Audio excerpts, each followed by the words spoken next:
मित्रांनो, ज्यावेळी तुम्ही मेहरबान कोर्टामध्ये तुमची केस किंवा दावा दाखल करताय, त्यावेळी तुमच्या केसला वेळ का लागतो बघा.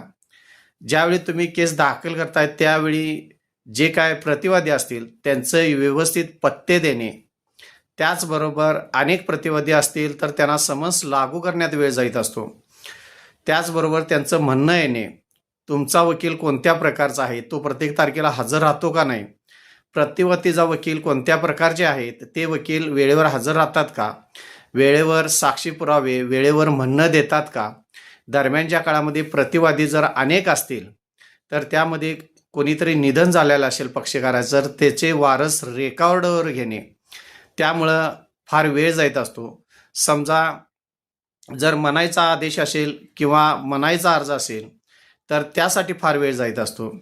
दावा फेटाळण्यासाठी जर अर्ज दाखल केला असेल तर त्यासाठी वेळ जात असतो.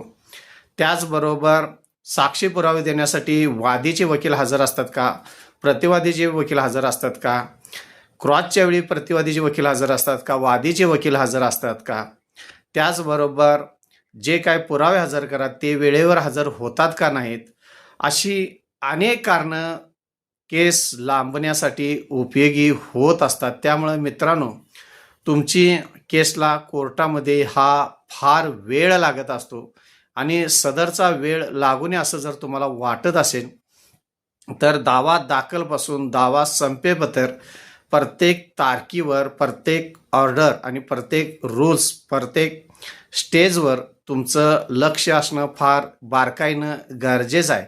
त्यामुळं तुमच्या कोर्टातल्या केसीला फार वेळ लागत असतो. त्याच्यावर पर्याय एक आणि एकच, तुम्ही आणि तुमचे वकील वेळेवर तारखेवर हजर राहून योग्य वेळी योग्य आदेश करून गरजेचं आहेच आहे मित्रांनो. धन्यवाद.